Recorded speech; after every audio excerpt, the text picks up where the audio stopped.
This is my apartment, and I have to defend it.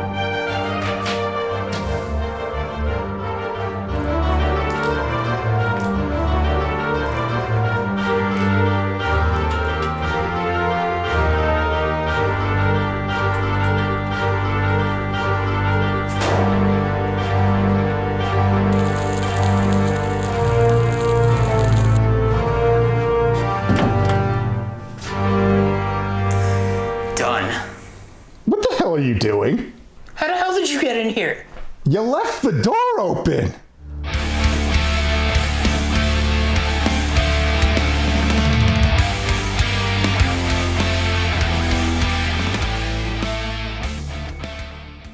Welcome back to the Out of Touch podcast. I'm Chris, that's Bill, and today we are watching Home Alone, a Christmas classic from 1990, which I was like, this movie's older than I thought it was. It's about as old as I thought it was. In fact, I actually thought it was slightly older. Really? I thought it was like 89 or something for some reason. Wow. Yeah, I think a lot of people have seen this movie. But Bill, what did you think of Home Alone? I don't know. You don't know? I grew up with this movie. I love this movie. Yeah. It's a pretty good movie. It's about Kevin McAllister, who's a bratty little kid. As all kids are. Yeah. Let's be honest. He's kind of getting pushed around by his gigantic family. He's got like 4 brothers and sisters. It was always so confusing to me growing up because in that house at the start of the movie, there's him and his family, his uncle and his family, and then another uncle's is like some of his kids are there too. Because we never get a full idea of who's who in that side of things, but Kevin's got 2 brothers and 2 sisters. That's right. The only one I remember the name of is Buzz, because he's the only one that has like a personality. Yeah. He's the mean kid. Yeah. Then there's the other brother. And then the sisters. Yeah. But, yeah, so Home Alone, I don't know how to go about talking about this movie. It's like so iconic. Everybody knows it. They keep making them. They do, oddly enough. Every 10 or so years, another one pops up for some reason. It's like, why? And the weirdest part is all of them are supposed to be the same kid from this movie. No. Really? Because No. I thought a bunch of them were like still Kevin McAllister. One of them is. Okay. Because we have the original Home Alone in its sequel with Macaulay Culkin. Right. Then they made Home Alone 3 with just some other kid, some new kid. Okay. And then years later, they made Home Alone 4, a TV movie. And it was a new kid playing Kevin McAllister. Huh. Yeah. And then there was a 5th one, which new kids. And then they made another one last year. It's a new kid, but Kevin's brother Buzz is in it for some reason. Like adult Buzz. Huh. And Kevin gets mentioned in a scene. I don't like that. It's pretty stupid. And what I did see of that movie was pretty bad. Well, yeah. So this is the original. Kevin McAllister. He's a little kid. He's like a really little kid. He's a 2nd grader, which I was like, whoa, he's really little. I don't know. I always thought of him older, but then I think I'm thinking of Home Alone 2. I think he's supposed to be 8, but I think Macaulay Culkin might be 10. Okay. Yeah. Okay. Makes sense. I mean, he's pretty little, you know. It's so much so when I read that he was 10 making this, I'm like, really? Damn, he was short, because he comes off like a little 7, 8-year-old. Yeah. He really does seem that young. Yeah, definitely. He's a smart, precocious little kid. Yeah. Like maybe a little too smart sometimes. Yeah. But, yeah, at the beginning of the movie, with all the family members and everything, and he's kind of getting pushed around, it's like, I kind of feel bad for him at the beginning. Well, you're meant to relate to him when you're a kid, especially, I think. They're really good at that, because growing up, I was always on Kevin's side. And, in that back of my brain, I'm still kind of on Kevin's side, because I've always been on Kevin's side, damn it. I can't change allegiances because I'm an old man now. I am until he starts yelling at his mom. And then I'm like, somebody needs to smack this kid. Like... Not for lack of trying on the bad guy's part. Yeah, you don't talk to your mom like that.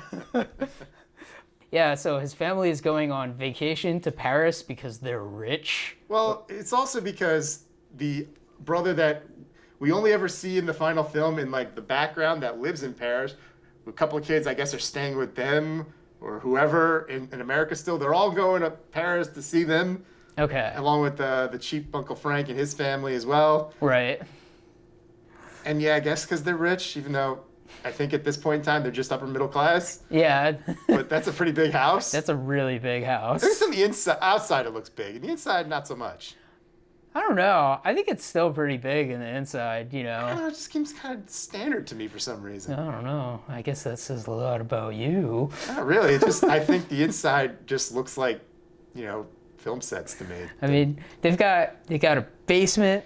Okay. They've got at least like 3 floors. That attic is kind of weird. Yeah, it's a pretty big house. Everything just seems so tight. That upstairs hallway is pretty small. Yeah. Because like that, you see the house on the outside, it's like, this is a long house. But then you see that hallway, it's like, this is a pretty small hallway. It's about as long as your apartment. Like, it feels like it should be a little longer. Maybe. I mean, I guess it's a movie house. It fluctuates inside. I mean, the outside is a real house that Yeah. they picked to film the exteriors on. And then they just built a house set that they just needed. Yeah. And they made it for their convenience. Yeah.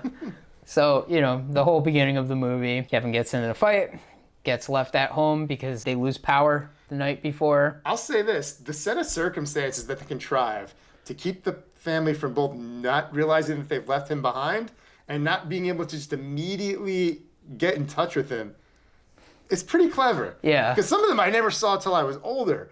Like the big incident with the fight that gets in trouble. They spill all the soda. His plane ticket gets thrown in the garbage. Oh my goodness. Yeah, it's a blink and you miss moment because like the passports are all on the table. They're trying to save the passports. The dad just kind of like frantically grabbing some paper towels and stuff, wiping it down. And he throws something out, and if you look in the garbage, hit pause. A ticket's thrown out, and it says Kevin. Wow. And then of course the power outage happens where everyone gets up frantically, but they forget to get him upstairs. Yeah. You know, just him being up there out of the way from everybody. And then that snot-nosed little brat from down the street wanders up. That's so weird. And gets but head counted.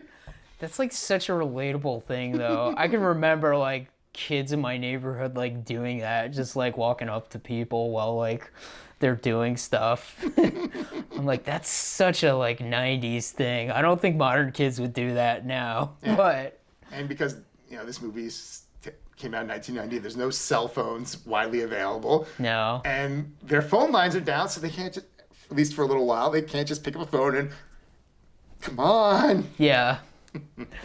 Yeah, it's very good that way. I mean, the hoops you'd have to jump through today to try to justify it, very difficult because they tried with that new one. Yeah. Because everybody has a phone now, and it's like if somebody's missing or you send a text. Either than that, and like I bet you like parents now more or less it's just like, okay, are all the kids here? The head count. Check my phone. Okay, all their GPS locators are next to me. I'm good. You know? We're just like, you know, there's my son. Where's my son? Right there. Okay. Yeah. But like it's a lot of people, you know. And also from Kevin's perspective, he kind of wishes that his family would just disappear, and he just wakes up and they're all just gone. Yeah. And he's a little kid, so he doesn't understand. Like, wait, the cars are still in the garage, and the doors are open. They didn't just leave they didn't drive to the airport. What happened? So almost from his perspective, like, did something magic happen? What happened here? Yeah. It is pretty interesting how he more or less like gets his wish and just like immediately goes with it. Oh yeah, he at first he's like, party time. Yeah. He starts watching like the movies. He's eating the ice cream. Yeah. He's like using the parents' like bedroom. Like. Yeah, that's one thing I noticed. I've always noticed in both this one and what brief time we spend in the house in the second movie, we never see Kevin's room. Yeah. I don't know where this kid actually is supposed to sleep. Yeah, it's definitely not in the attic. No. Because he even says it's like scary up there. Yeah. So I'm just like, did this guy ever have a bedroom? I don't know. Because like he's got his like older brother, but like his older brother has his own room because it's not like bunk beds, you know? Because I think we do see bunk beds in another room. Is he stuck rooming with that other brother whose name I don't know because he's barely a character? Yeah. And yeah, he's nothing. I mean, I guess he has bunk beds, maybe because they mentioned like his one cousin that like pees the bed that gets like top bunk. And like he's like all worried about getting peed on at night at the beginning of the movie. Well, I think they were going to share that bed in the attic. Oh, okay. But he doesn't want. He's like, no, he'll pee all over me, and they're fine. We'll send him somewhere else. And that is why they forget Kevin. True. Because if he was up there too, there's no way they're forgetting 2 kids. Yeah. Of course, they would have gotten to the airport and be like, oh, fuck, where's Kevin's ticket?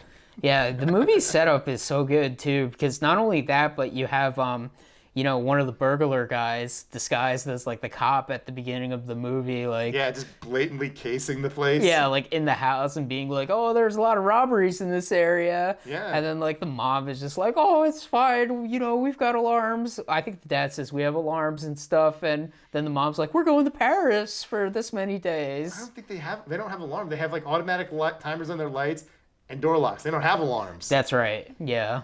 And Harry's just like, good. Yeah, and he's got the gold tooth too, which comes into play. Yeah. Yeah, it's weird. You always remember the end of the movie with like, Kevin laying the traps, and we'll get into that, but like That is the most famous part of all these movies. most of the movie is not that. No. It's like just Kevin being home alone and like, just doing stuff. He watches the movie. Goes to the store. He does have to thwart the burglars a couple of times throughout the movie. Yeah. Like, scares them off with the video, makes it look like there's people there. Yeah. I like that scene where he has all the different, like, mannequins, and he has, like, the cutout of Michael Jordan on, like, the train going by. Yeah. It's really good. It's just like, oh, man. Like, it's so clever. Like, everything in this movie is. And the rest of the time, we just see the mischief he gets into, playing with the BB gun. Yeah, the freaking sled down to the steps out the door. Yeah. You think I guess like they even set up like, not only is Kevin home alone, but like most of the neighbors are gone too. Yeah, at least like 4 or 5 other houses are just, they're all just on vacation. They've gone away. Yeah. I think the snot-nosed brat that caused Kevin to get not counted, he said he was going to Florida. Yeah, and his house is the first one that gets robbed by Harry and Marv. Yeah. Who are the wet bandits, because the one guy turns on the water and leaves it running. Yeah, clogs all the faucet, all the sinks and stuff, and just... You gotta admire how he's just like, no, I'm a career burglar, and I'm leaving my calling card. I want to be remembered. And it's like, why? Because, like, even at the end of the movie, when they go call it, the police officer's like, oh, cool, we know what other houses you robbed, too. We know each and every single house you've robbed. Yeah. And Harry's just like, fuck, I told you! Yeah. But, some of the mischief, too. The thing with the cheese pizza from, like, the beginning of the movie. He just blatantly terrorizes that pizza boy. All because he thinks that pizza boy didn't bring him enough cheese pizza. Yeah. I love how everybody that pulls up to the house, including the cop, always hits that, like, mannequin or what statue of, like, the little guy. Yeah. Like, everybody. And they even bring it back in the second movie. It's just like, man. The fucking statue. Yeah. It's a menace. It is a menace. But it's crazy. That pizza driver, too, at the beginning of the movie, man, he's driving like a maniac with the 20 minutes or less, like, delivery. Which I do wonder, like, you never really see that anymore with, like, pizza. It's not feasible, man. Yeah, I'm sure, like, it was probably just causing, like, accidents. And, like, it's like, my pizza boy got another ticket. And then I wonder if the pizza boy's like, well, I got the ticket working for you, so you got to pay for my ticket. Like... Probably. Pizzeria owners are just like, Mamma Mia. Also, you can't make a good pizza in 30 minutes. And get it to the person? True. It probably, because I'm going to say, like, it probably takes at least, like, 15 minutes to cook a pizza. Yeah, you got to cook the pizza good. Yeah. And then you got to get it out there. There's no way you can do that in 30 minutes. Yeah, unless you just have, like, a bunch of pizzas lying around, like Little Caesars, and those are... Let's just face it, one step above frozen pizza. In fact, when I saw the pizza in this movie, I'm like, no offense, Midwesterners, but I'm like, oh, gross, Midwest pizza. We don't get much of a glimpse of the pizza. Yeah. I do remember in this is a quick sidebar of the second movie when we do see his pizza in that. I was like, now that's pizza. Well, yeah, because he's in New York. Damn straight. That's the pizza. Hell yeah. To be fair, though, they're in the outskirts of Chicago. You should be getting deep dish. That's true. Yeah. There should be some solid pizza in that area. Yeah. One of the few locations where you can get some good pizza. I mean, I think it was probably like Domino's or something they got in that movie. They call it Little Nero's, so it sounds like a Little Caesars kind of thing. Yeah. And he's kind of in Domino's-esque color, so maybe in universe it's a chain. Yeah. Yeah, you know... Should we talk about the old man?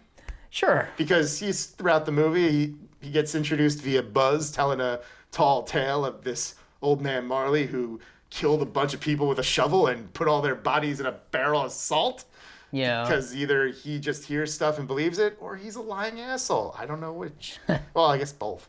Yeah, and of course Kevin's like terrified of this old man. He just keeps seeing him and screaming at the sight of him. Yeah. He gets so terrified that he steals a toothbrush. He's like, I'm a criminal now. You know, when you look at it from his perspective, he's just looking at this like, oh, what are you doing, kid? Yeah. And he's like shaking his head, like, But from Kevin's perspective, it's the scary monster man. He's gonna murder me with a shovel. He's got that like scary music that follows him. Yeah. It's pretty good. I do like, because they don't employ it that much, but there's moments in this movie where the perspective is warped from Kevin's point of view. Like we see it with the basement with the "Hello, Kevin." Yeah, with the furnace and when whatever. when old man Marley shows up in the store and it's like boom. When in actuality it's probably just like a gentle put down, but it's from the perspective of this little 8-year-old boy, so everything's just like heightened and advanced. And this guy's big and he's scary. He's got boots on. Yeah, and he's got a cut on his hand, and it's just like he murdered somebody. Yeah. And later on, we see a Band-Aid. It's a good attention to detail there. Yeah, and his boots are kind of exaggerated too, like with like they're kind of like opened up a little bit. It almost sounds like gunslinger boots. Yeah. Like he's got spurs. Yeah, for some reason. Yeah. I mean, like there's so many like things iconic in the movie. Like there's Kevin like using his parents' bathroom and like spraying the stuff like the cologne in his pits and then putting the aftershave on and doing like the classic scream that everybody knew. It's every poster of this movie. Yeah, I'm sure like the actor who played Kevin McAllister, probably when he was a kid, everybody's like, do the thing. You kidding me? He probably gets drunk at parties or whatever. They're like, do the thing, Mac. And he's just like, no, I'm not. Yeah, everybody's like, dance, monkey, dance. I'm sure as a kid though, like he's probably like, I'm sick of this. This is so stupid. Maybe. But it's so weird because this movie was like so mega famous when we were like little. Like everybody knew it. Oh yeah, and it still is today. Yeah. It's pretty much considered a holiday classic at this point. Yeah. It's weird, like it is like 100% a Christmas movie too, and like sometimes absolutely. sometimes I would forget, like I'm like, oh yeah, Home Alone is a Christmas movie. I mean, it's draped in Christmas. Oh, It's yeah. set during Christmas. It ends on Christmas Day. The music is all Christmas music, and it's in the score done by frickin' John Williams. I know. When I saw that, I was like, wow, John Williams did this? I'm like, And then you hear the music, you're like, of course this is John Williams. This music is really damn good. Yeah. And it's so... And, it has the moral of family and togetherness and all that crap. Yeah. That stuff. It's like, and it's got like the heavy amount of slapstick. It's a more heartfelt to the more cynical Christmas Vacation. Yeah. Which has got a lot of slapstick in it too, but that one's a lot more cynical. Yeah, for sure. I'm trying to think it does like everything Christmas, like, you even have like before, the big event where Kevin has to stop the burglars from getting in his house. He's got the scene in the church where he actually talks to the old man. Yes. And the old man's like, oh, that's my granddaughter. I can only see her while they're like rehearsing because I got into a fight with my son. Yeah. Like he's just being a little kid and he's like, oh, you should talk to your son. And then like, he's just like, oh, what if he doesn't talk to me? And he's like, I talk to my dad on Christmas. And you're like, oh. It's like, I guess he's a good kid. He's a normal kid. Yeah. He has his bratty moments, but Yeah. Deep down, he is good. Yeah. He's not like Buzz, who's just a prick.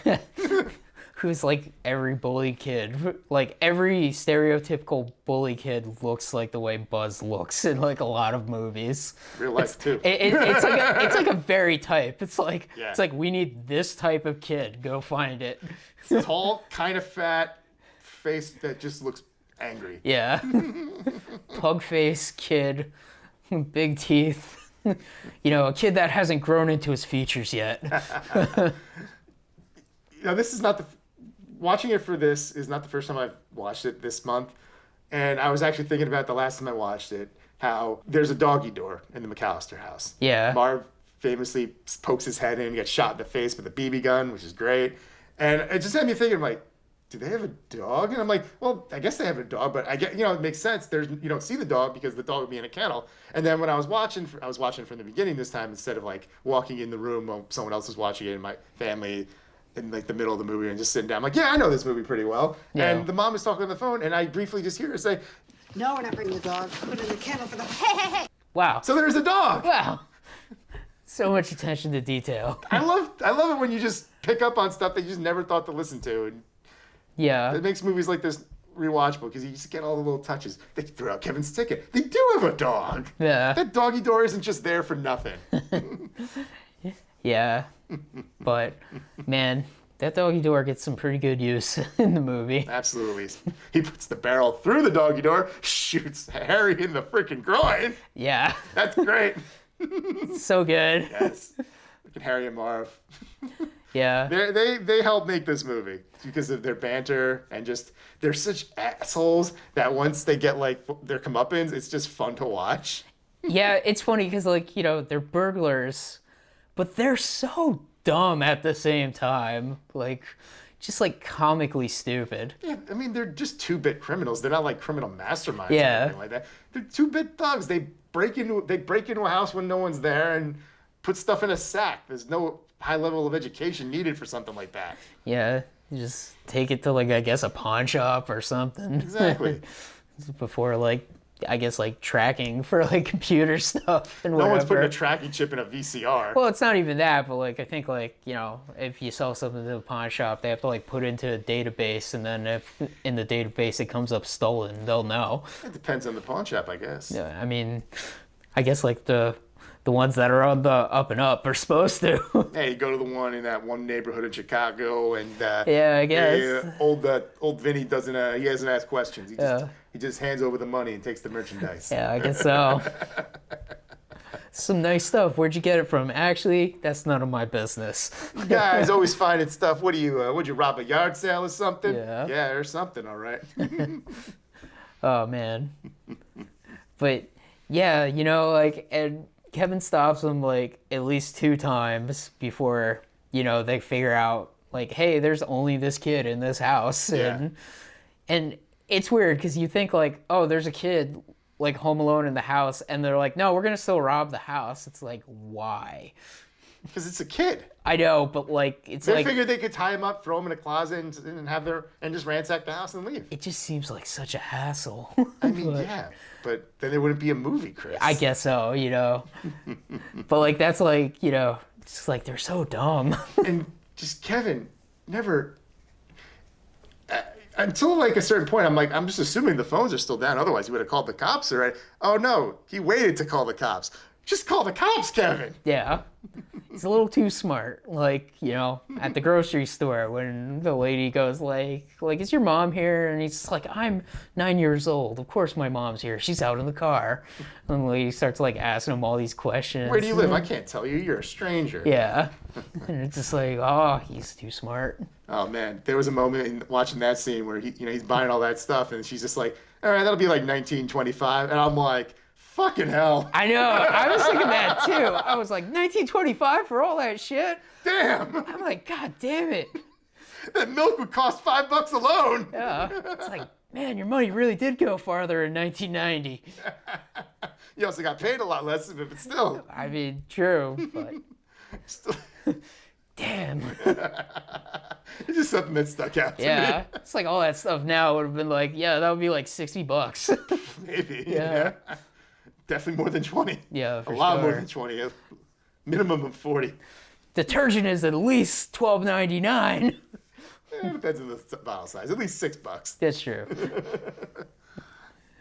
Yeah. He's not spending $20. He's spending way more than 20. Yeah. Plus, his life savings of $25 in mixed singles would not go very far. No, definitely not. It's like you can buy one action figure. You can afford to go to McDonald's twice. I guess, yeah. Yeah, so, you know, we get the whole setup for Kevin defending the house, of course. He puts, like, all the water on the steps to ice him up. And it's Chicago, so it's fucking cold. Oh, yeah, it's super cold. Oh, yeah. Like, affects snow and all whatnot up there. I don't even, that thing he puts on the doorknob to heat it up. Like, I have no idea what that is. I don't know. Yeah. Like, what is that and why is it in the house? Yeah, I think he heated it up in, like, something else. And then, like, just put it on the doorknob, so... Yeah, I don't know what that is. Who knows? And it's like, he manages to jury rig a flamethrower. Yeah. There's, like, a lot of, like, weird details in the house, too, that, like, maybe we should mention. Like, you ever notice there's, like, a couple of, like, sewing machines throughout the house? Like, there's, like, one in the basement and one in the parents' room. I guess the mom like, likes to sew. Yeah, and there's, like, you know, the mannequin and stuff. But, like, his basement is just filled with, like, all, like, different tools and whatnot. I guess it's to justify a lot of the stuff he's able to pull off. Yeah. You just put all that stuff in there and be like, no, it's right there, see? Yeah, he does the tar on the Yeah. steps. You know, he does, like... The nail. The nail. Oh, my God, dude. When I saw him step on the nail, I was just like, ah! That is the most brutal one. Because it's a nail going into a foot. I can relate to it on many levels. Yes, I'm yes. just like, oh, God, no. Because in real life, you actually got something through your foot. Yes. It's kind of like when I saw that, I was like, whoa! I know what that pain feels like. I was like, God damn it. And then, like, there's, like, one actual, like, trap, like, a little kid would actually think of when he just piles a bunch of micro machines in the hallway. Yeah. He has the micro machines in the hallway. He does the Christmas ornaments, like, under the open window. Which I feel like, did he just assume it's like, all right, whichever one goes through the basement, we'll circle back barefoot and come here? Yeah, because Because if he was wearing shoes, that trap doesn't work. It would alert Kevin to his presence, I guess, because Yeah. it's not stealthy. But, I mean, lucky Kevin that Marvin's going in there fucking barefoot. Yeah. Man, it's crazy, too, because, like, you know, we get all the pratfalls with the steps. The paint buckets. Yeah, I forgot which one it is. The Joe Pesci one where like he's just like Harry. Joe Pesci. Harry. seen this He does like the like craziest ones on the steps It outside. really does. I mean, I would assume that's a stunt man. Oh yeah, for sure. There's an old video. I don't remember what channel it was on, but it was just like, it was doing Home Alone with health bars, but also like showing how many lives Harry and Marv go through in this movie. Yeah. And it's a few. Yeah. Like, how many times would they die? A lot. Get Harry touching like the doorknob and he gets the M on his. And he still has it in the sequel, which is crazy. Yeah. It's just like another sign of Kevin McAllister being rich because they have an engraved doorknob. How expensive could that be? I don't know, but I'm just saying. It's a doorknob with an M on it. You can probably find it at Home Depot. I guess so. Come on. I'm not saying they're not wealthy. But Yeah. I'm like, you can do that. I mean, you can't because you have an apartment, but your parents could because they have a house. That's true. But yeah, I mean, the doorknob just be heating up, and man, it's like legitimately like red hot too when he like Yeah. before he touches it too. It's so nuts. And then he just gets feathered, which is like, okay. Yeah. After everything else, just humiliate him. Yeah, May as well just spat on him in that moment. man, get the paint cans. That knocks out Harry's gold tooth. Yeah, it's like, man, you think you take one paint can to the head and you're just like, yeah, I'm done, I'm concussed, you know. That first fall on the steps, he's not getting up. Yeah, I mean, people die slipping on the ice. Yes. I feel like that first slip that Marv had falling down the stairs, yeah, you can kind of probably get up from that, but the iron to the skull? Nah, man. Yeah, He's dead. he is dead. His skull is cracked. I mean, like, the classic line where he throws the paint cans at him, it's like, you've had enough or are you thirsty for more? And it's just like, oh my God. He's got a tripwire. Yeah. It's so good, but, like, it's just like, God damn it. It's just, like, torturing them after a while. It's just like, I have the high ground. He even tricks them into going on a zip line. Yeah. Also, there's the bit with the spider. Yikes. Oh my god, that scream the one guy does is so good. Like, he just flips out. And then he hits the other guy with the crowbar. And it's just like, what the heck? But, oh man, that scream is priceless. There's nothing like a good, like, terrified scream in a, like, movie like this. Hey, if you get the setup and payoff all right, that's just Yeah. chef's kiss and all. Oh yeah, definitely. I did notice when Kevin was going across the zip line, like, watching this movie in HD, it's like kind of like, okay, it's like, that's Macaulay Culkin. Okay, that's the stuntman now. It's like back to Macaulay Culkin, stuntman. More likely a stunt lady. Yeah, true. They probably get like a 5 foot tall woman for that or something. Yeah. Like a stunt lady to play a young boy. Yeah. But you can definitely tell if you look close enough, and it's fine, but like, it's kind of funny, Yeah, it's fine. It is what it is. They're not going to do that to him. No, definitely not. I mean, today they would just probably green skin and it would look terrible. Just have a real stunt. Yeah. Man, back in the 30s, they'd just be like, you'll do this or you'll go back to the orphanage, damn it. No, you'll go back to the coal mines. Yeah. Get back on that assembly line. You'll get your nickel. Hey, that nickel went pretty far in those days. I sure did. It's actually pretty good. More like, you'll get your penny. But, yeah, that whole setup, him escaping from the goons, and then, I guess, like, one aspect of the movie is the mom trying to get back to Chicago. Yeah, because after a certain point, we really only followed 3 threads. We have Kevin and what he's doing. We only check back in with the rest of the family a couple times. Yeah. Then we follow the mom on her, like, insane mission to get to Kevin. Yeah. She ends up, like...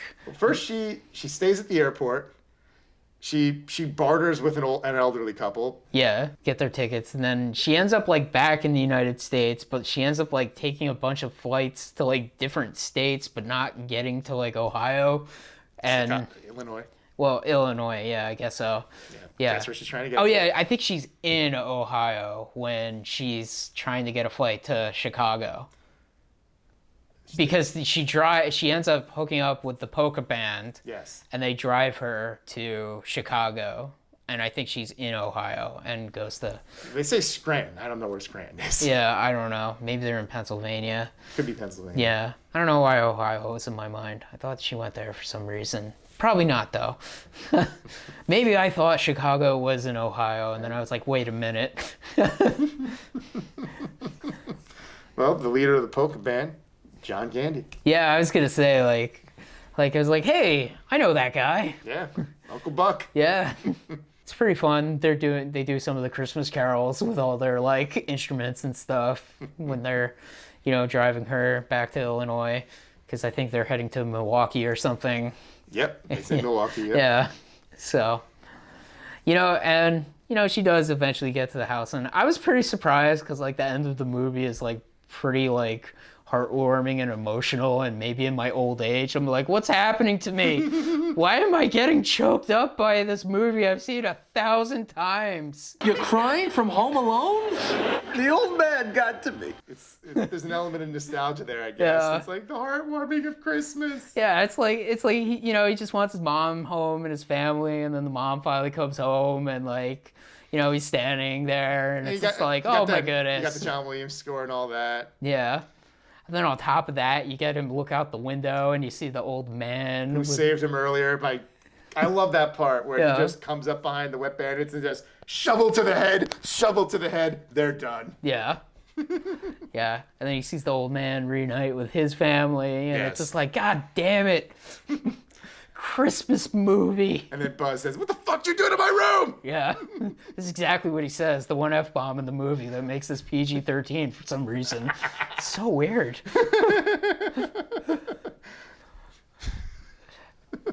But yeah, it's a heartwarming Christmas movie.